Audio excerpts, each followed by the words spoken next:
Sup peeps, my name's Ian. I sell books on eBay.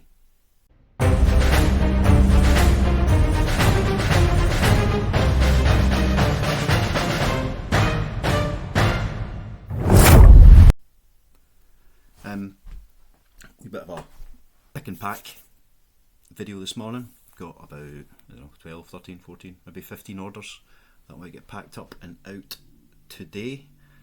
And whilst I'm doing that, I've had a couple of questions in the comments. Cheers guys. And I thought I would try and answer at least one of them today, just whilst I'm doing all of this. So anyway, first order going out is some CJ Sansom books. Disillusion, Darkfire, Heartstone. So we'll get them packed up whilst we chitter and chatter. So, the big question. How do I compete with the big booksellers? You know, the proper biggies like World of Books. And the short answer is I can't. They've got millions of books in stock, hundreds of thousands coming in every day, huge warehousing capacity, loads of staffing, obviously, everything from somebody to pack the orders to an HR team, anything that a big business would have. The turnover is in the millions. I'm just not competing with that. Because they're such a big company, grab a bag for this one. Yeah, because they're so big, it gives them more opportunity to do things more economically. You know, when you scale something up, you can do all the little bits quicker and for less expense. Some of the ways that they do that is their buying power. So although you can go on to the likes of Ziffit and sell them books for 30, 40, 50p, these are going to SY20. A lot, I don't know what proportion, but a lot of their stock comes from, well, the ragman, essentially. So charity shops get a lot, I mean a lot of books donated. Wee bundle of DVDs going next if I can find where I stacked them. Here somewhere. I definitely had them. Hansel and Gretel. Yes, there's the ones there. Hansel and Gretel, Pickling's Drifter, Groundhog Day, Rambo, Anchorman 2, and Brewster's Millions.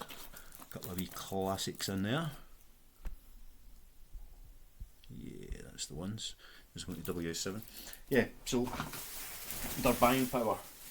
They go to the charity shops, which get way more books than they can sell.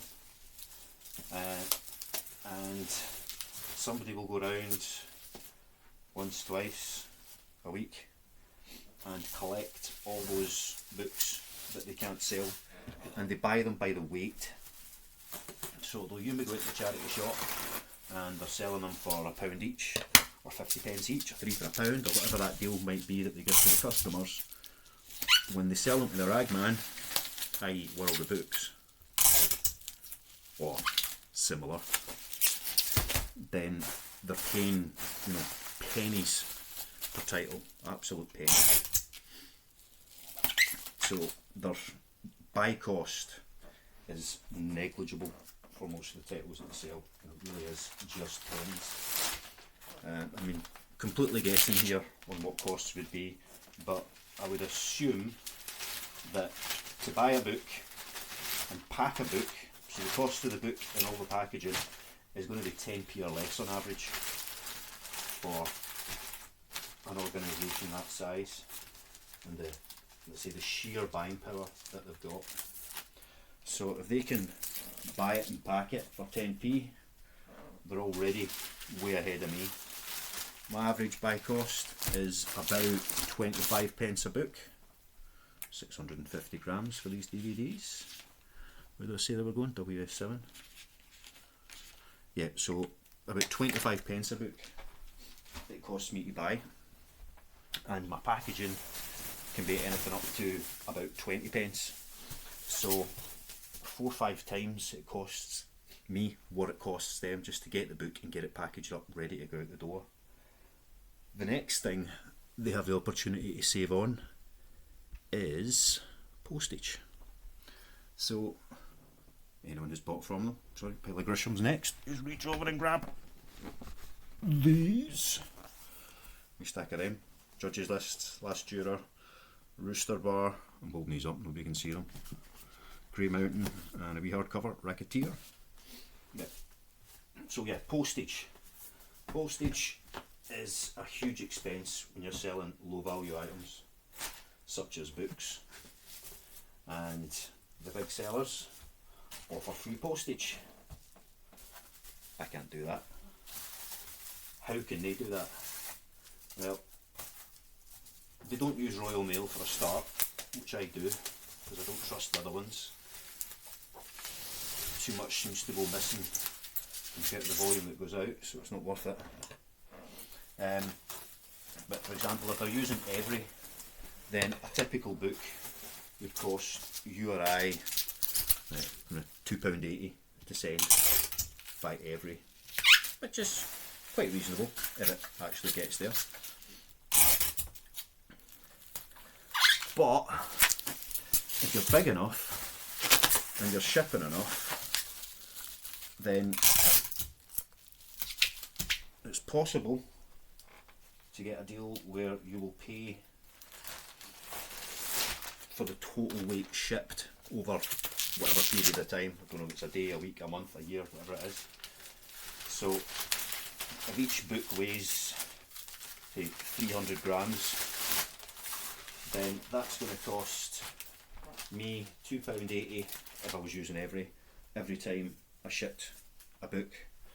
But if you're getting a bulk discount, then 3 of those books is still less than a kilo, which means that you might only be paying about £2.80 per kilo. So you get 3 shipped out for the price that it costs 1 for everyone else.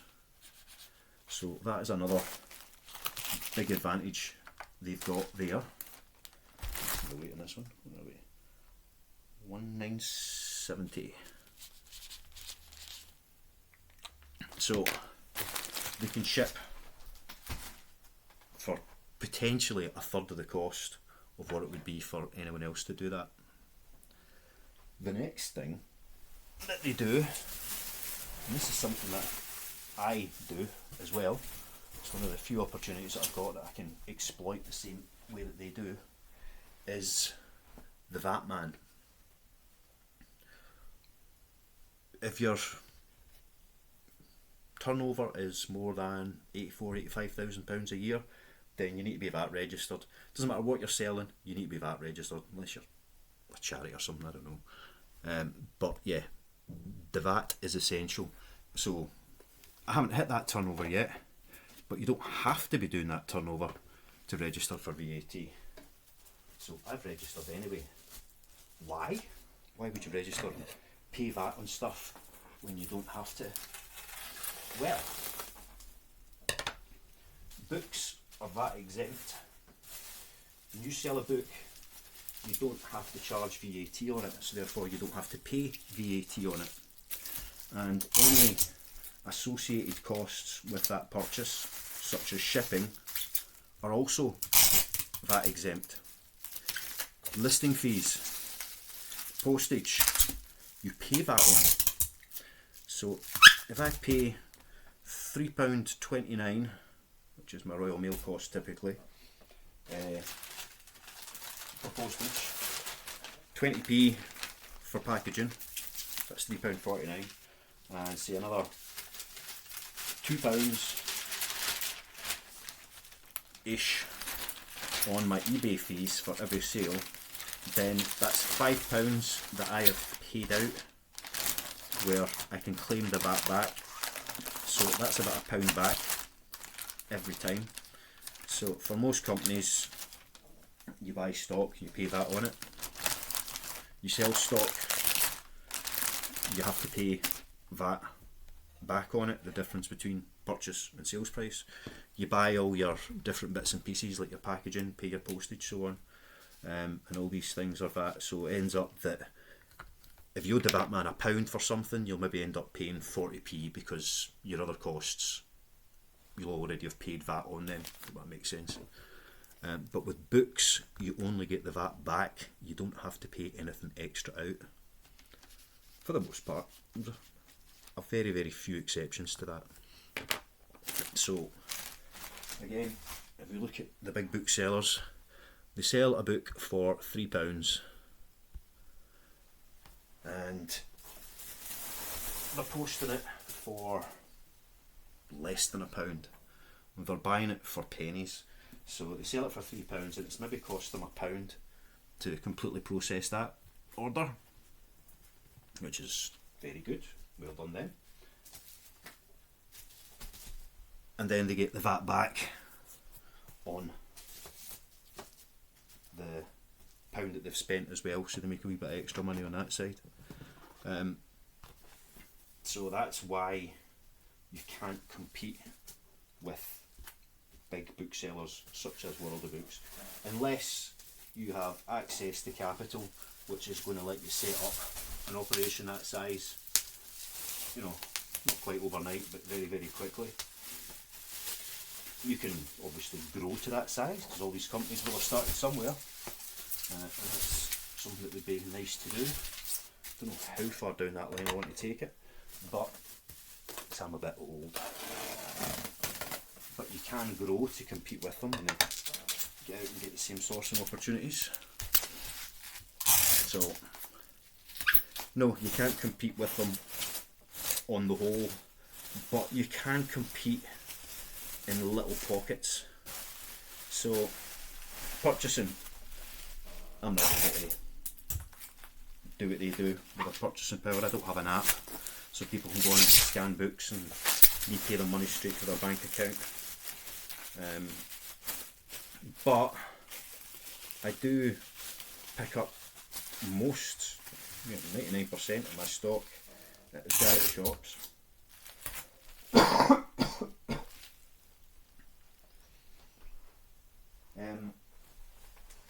a bag for these knee child books.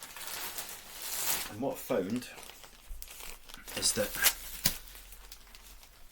although they'll send these books off to the ragman and he'll come and collect them, they would much rather get closer to retail on them. Do I need a box for this one?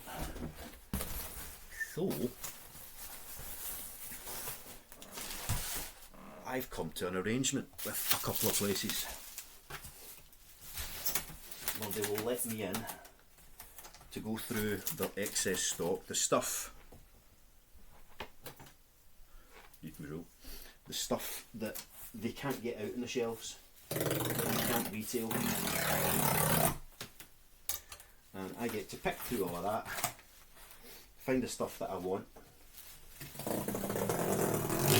So I know all my bread and butter titles, and they give me a wee bit of a discount over retail price. Nothing ridiculous. You know, a place where I pick up moats that's kind of like £3 for £1 they typically charge. So I'll get them for about 25p each. You know, depending on how much I'm taking, they'll give me a bit of a discount. So that's always good. I just need to cut this off here. So I can get access to slightly more stock than I would otherwise.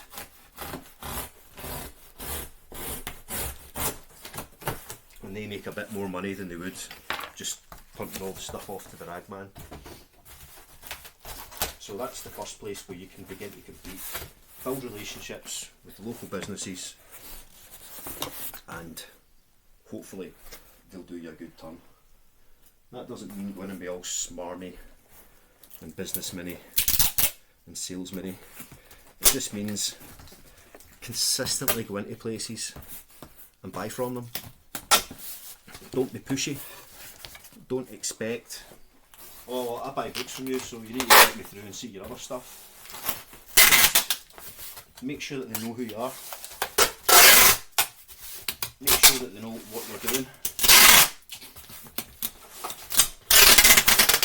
And if you're regularly going in and buying dozens or hundreds of books from them, well, this tape hasn't worked well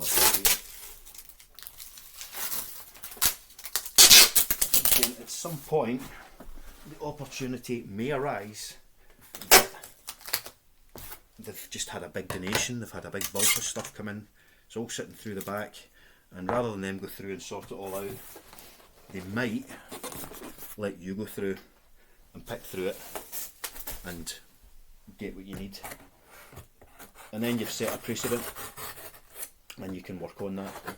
Yeah, I've only got a handful of places where I do that, I can do that,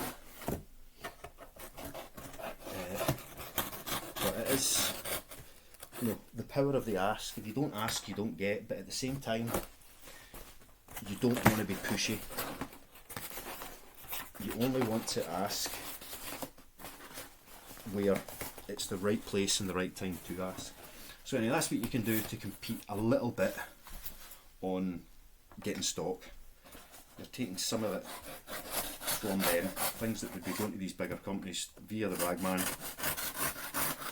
You might be able to get in there first and do places a wee bit of a favour. Put that down. Right. The next thing that you can compete on, the next kind of micro element, is your offer. So if I'm selling a book, I need to charge postage. So I can sell the book relatively cheap. I can sell it cheaper than you would buy it from World of Books, for example. But I need to charge postage. So it still works out more expensive than it would be from them. Excuse me a moment.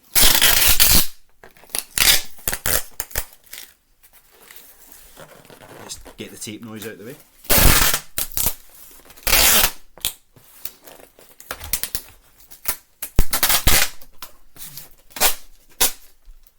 I've dropped my scissors. There they are. I need to get a tape gun. I had one, lasted about a day. Yeah, so the next thing is your offer. So, last wee bit of tape, and then we'll talk about the offer.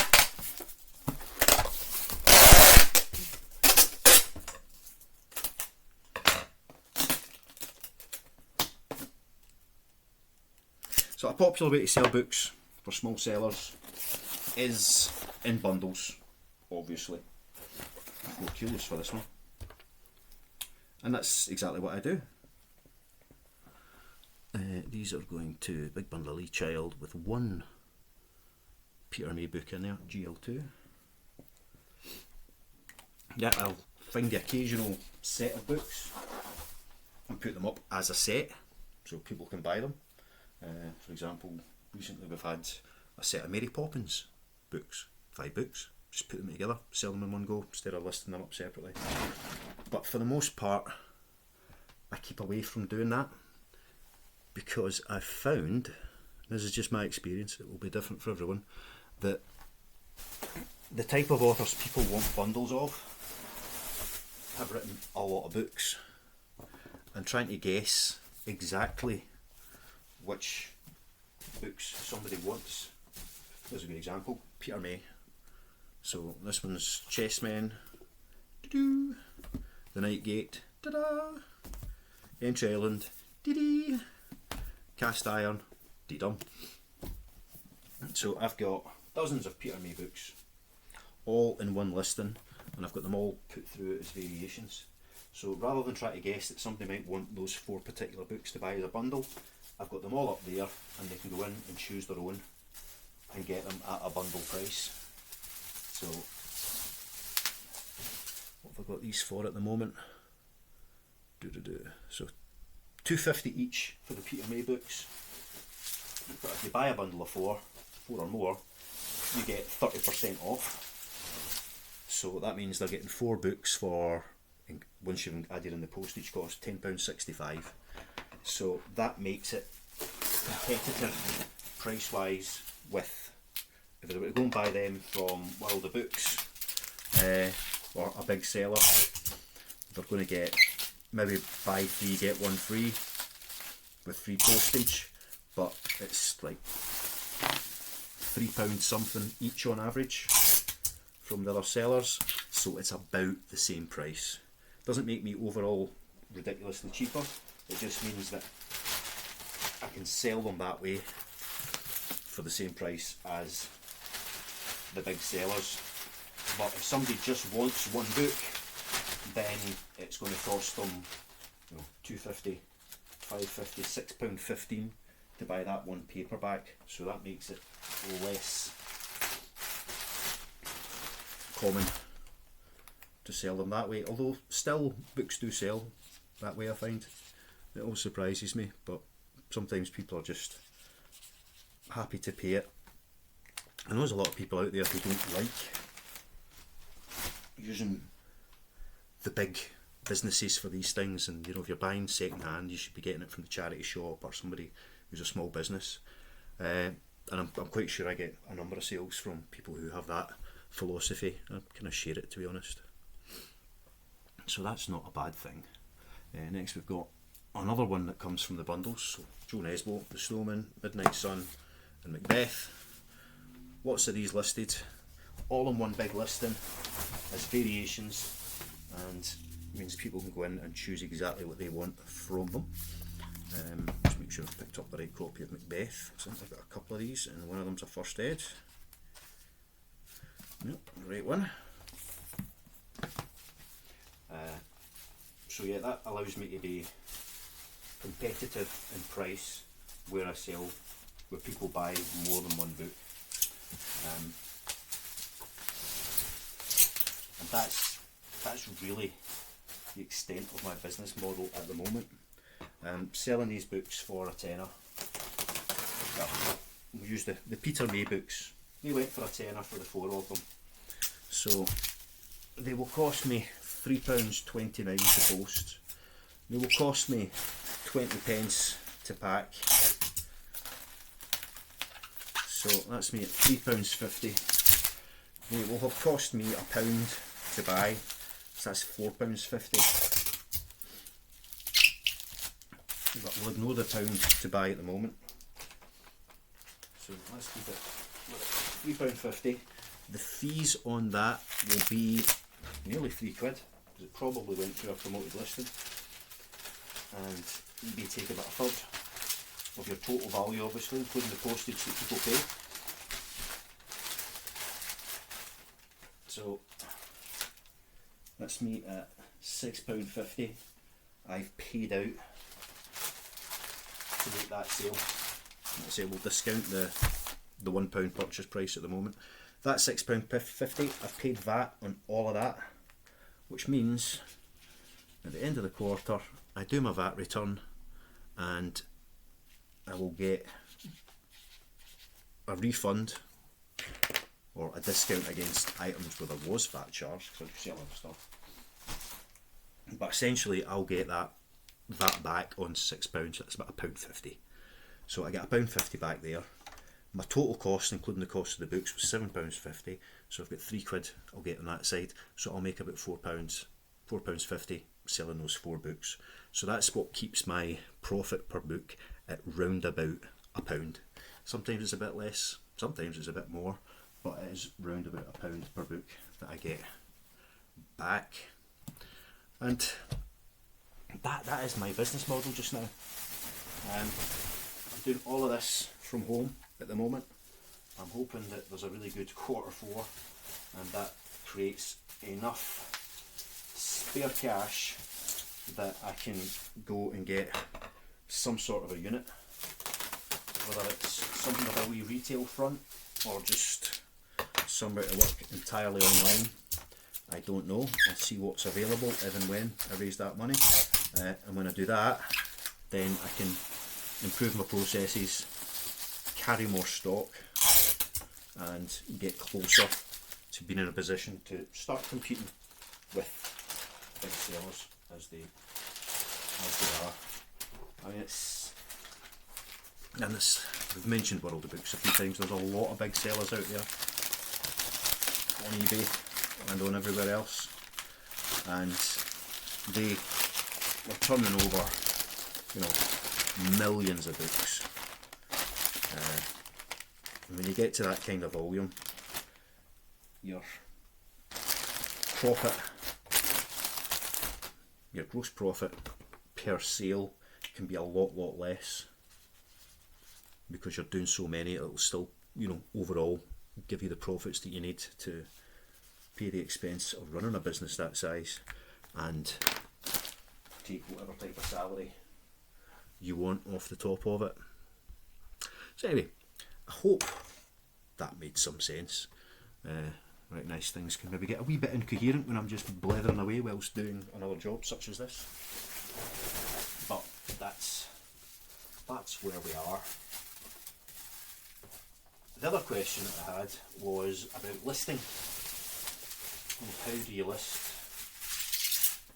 fast and efficient to make it worth your while? Because if you're only making £1 a book,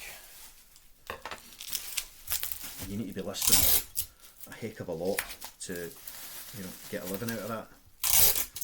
If you were to sell 100 books a day, making £1 a book profit, then you're going to make £100 a day, which is what, 36 grand a year, which is, you know, a fairly reasonable income in the grand scheme of things. It's not like executive director money.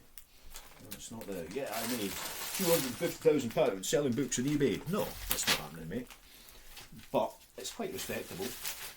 And if you look at what it would take to source, list, pick, pack 100 books a day, that's an easy 8-hour day. You know, leaves you plenty of room in and about to do it. And depending how you source, etc., the listing is probably the biggest single time drain that you've got. This is an Asterix omnibus going out to TN4. So let's start at the wrong end of the process. So picking and packing. So I've got maybe 40 books or 40 items going out today. It took me about 20 minutes to gather them all up. And you can see from the length of these videos how long it can take to get them packed up and ready to ship. Once this is over, it takes me another 10 minutes, typically another 10 minutes, to print off my labels and stick them on all the packages I've created. That's a very quick process. So it's averaging that out. If you were to do 100 books a day, you could allow yourself a couple of hours for picking and packing, and that would be quite comfortable. If it's all single books, it's actually quicker than doing bundles sometimes. Because some of the big bundles, you saw what I had to do with the cardboard box, that took an awful lot longer. Whereas this little book is taking me but a moment. And into an envelope it goes. So that's the picking and packing. 100 books, couple of hours, you should be able to do that quite comfortably most days. That leaves you another 6 hours. Sourcing, I like to go out every day, but typically it's because I am somewhere anyway. And so because I am somewhere, I'll pop in and see what that somewhere has. I've got a couple of stops that I make every week that are longer. So one of my big pickups, I can be a couple of hours in there going through stuff. But typically I pop into somewhere for 10 minutes and I'll do that throughout the week. So, you know, you're looking maybe 3-4 hours a week sourcing to try and get as close to 100 books a day. I'm probably picking up 400 to 500 books a week at the moment, and it varies. Sometimes it's an awful lot more, but that's probably about the average. Next up we've got Highlander and Dirty Dancing. So if you split that over the week, you know, let's be generous and say an hour a day to source. Going to the post office, we forgot that. Well, again, that takes a couple of minutes, because I pull up outside, drop off the bag, pick up any empty bags from the previous day, and go away again until the next day.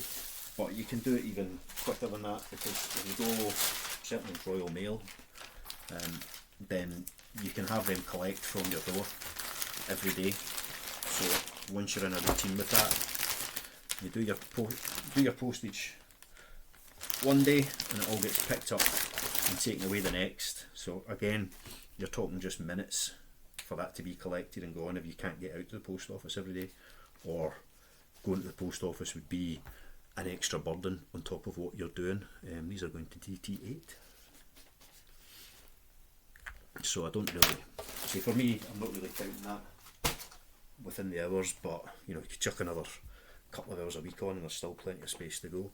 But realistically, we're about 4 hours a day to do all your picking and packing, all your sourcing, and running to the post office if you need to. Which leaves 4 hours to list 100 books. 100 books, so 2 different ways I list, right? Single books, so I take a book, I go into the app on eBay, I scan the barcode and it comes up with options. I then choose the one that's closest, go into that listing, take my photographs using the app, because I do all of that on the phone, adjust the price on the app whilst I'm on it there, and then save for later. And I'll do that repeatedly. Now that takes, you know, seconds for the most part for most books. Sometimes you need to go in and tweak the title a wee bit or whatever, but more often than not it's good to go. Rattle that through until I've got maybe 40, 50 or whatever I've been working on, and then I go into the laptop and into my drafts and edit all of the drafts at once from that point, so that I can go in and you know, rather than having to do it for every single one, because a lot of the time it takes for this is your computer or your phone processing to get on to the next step. So when you just save for later, it just lets you go straight on to the next draft, rather than load whilst it decides it's listing it. So go into your drafts, select them all, make sure you've got the right postage on them, VAT on them. You can add to a description all in once, so you can go in, edit description, add at end, and just put in your kind of generic information. So for me, that's typically whatever the offer is, you know, buy 2 get 1 free, buy 4 save 30%, and it's the same for all of them because they're all books, obviously. You can double check whether or not you want to take offers on them. You know, all of these things that you can do in bulk for all of them. Click submit and that's them all gone, which saves a lot of time than submitting each one individually if you were to put all those details in on the phone. So that's the first way I list that saves a lot of time. Anyway, next up, let's get some more of these books back. Another bundle of Regan Rankin. There's about 9 here going out, so we'll get them stacked up nice and neat. Then I'll start blethering again.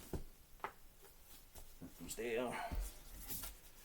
That goes there. I'll stick that on the top. The other thing is the listings that already exist. So if you've got single books listed, which I do have a fair few of, not the majority, but I do have a few single books listed.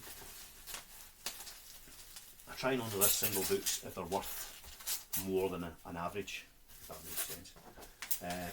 So if you've already got something listed, all you need to do is go into your active listings, type in the name of the author, a couple of words from the title, whatever it might be, and then you can just adjust the quantity there and then on that front screen. You know, change it from 1 up to 2 or 5 up to 6, whatever that change in quantity is, and that's it. That literally takes seconds to do it that way. The next is my variable listings. Variations. So when I've got a listing, Ian Rankin, we're packing Ian Rankin up there. I've got 50, 60 Ian Rankin books listed all in the one listing at the moment, possibly more. They're all in that, so I'll type in Ian Rankin. Actually, I'll just type in Rankin because that's enough. Up pops my Ian Rankin's listing. I go in and edit that listing, go and edit variations, and for the most part, because I've been doing those ones for a while, most Ian Rankin titles already exist. Titles already exist within my listing. So all I need to do is change the quantities for new books that I've picked up. So if you had 100 listings and you had one new book for each author, that'll take a wee while. So I try not to do that every day. I'll do my pickups over a couple of days, and once I've got a bundle of books by the same author, so say I've got half a dozen new Ian Rankin books, then I'll go into the Ian Rankin listing and do it all in one go, so that you're just, most of the time taken in that is actually getting into the listing, and once you're in, you just need to change a few numbers and it's job done. Now you get 6 listings done in, you know, a minute. We got, this one weighs 2.4 kilos. Now the variations where they take extra time is if it's a title that you don't already have, because then you have to go and create a new title, which is really just going into the variations thing, typing in the title, is it a paperback, is it a hardcover, however you've got that defined. Updating the variations, putting in a price, and then I put that in a separate pile, and we'll go back to them afterwards and then go into that variation listing via my phone, through the website on my phone, not through the app, and go in that way, take a picture, save it, and it's done. So that can take a wee bit longer when you've got new titles, but the more you do that, the less often you need to do that, because those titles now exist with a photograph, so all you're ever doing is going in and updating the numbers. That's how I do that bit. We've got a couple more orders to go. So yeah, that's how I list quickly, and it means that on a slow day it could take me 2 hours to list 100 books, but typically I can get through that in about an hour. Sometimes a bit more, very rarely less, but it means an hour's a reasonable amount of time to get all of that listed. So to make 36 grand a year, obviously you've got to pay tax and everything on that, but to make £36,000 a year, you need a couple of hours a day to pick and pack 100 books. You need maybe an hour a day to go out and source, although I would recommend doing it in chunks rather than every day, despite that being how I typically do it. You need a couple of hours a day to do your listing, which means for 6 or 7 hours a day the job's done. Practice and process.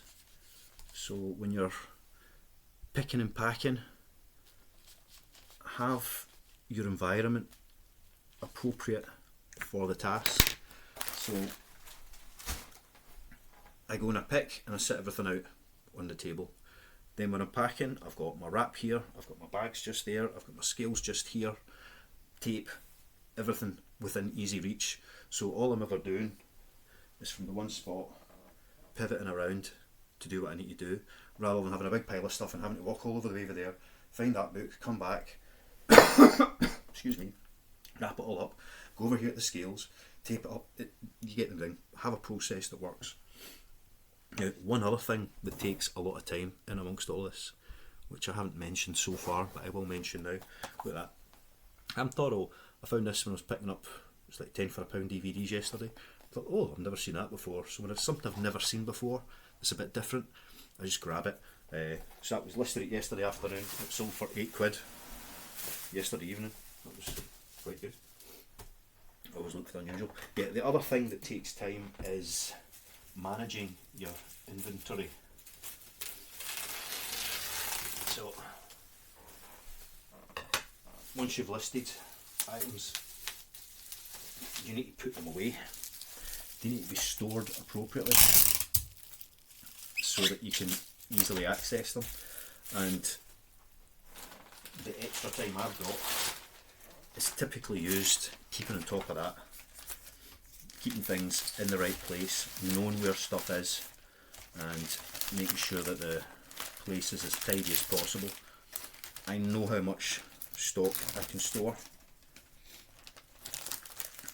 and I know what that storage needs to look like to be able to manage that capacity. And it's still a clutter. I've still got far too much stuff in this place. But I have a good sense of how that works. So whatever you're doing and however you're doing it, make sure you spend that extra time keeping your inventory in good nick. Make sure that everything is where it should be. 150 grams, and ham toro is going to HP7. So that'll be a large layer. Yeah, so that's that extra hour or so a day that you've got, if you're doing your 100 a day, needs to be spent keeping your inventory in good order. One last order, it's been a long one today, too much talking and stopping. 2 commando books, picked these up a couple of weeks ago, and the 2 of them have gone for a grand total of £25.88. That includes postage, but it's buy 2 get 10% off, plus £3.65 postage.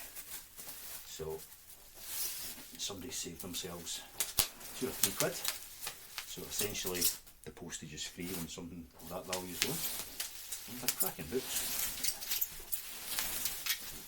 Bubbles, so they're in very good condition. And,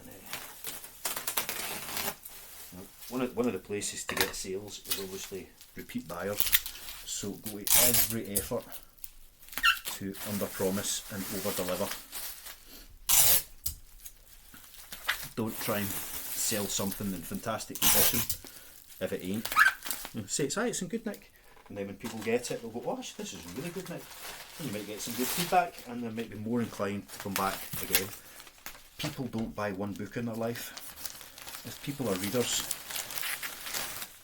they will read a lot of books, and if they've bought one pile of books from you, there's a chance that you will have other books that they will want to read, or you will get other books that they want to read. So try and do as well as you can with your packaging, keep things in good nick. That wee extra effort that you won't get from the big sellers, because it will be a paperback shoved in a poly bag and sent out by every who may or may not play football with it on its way to you.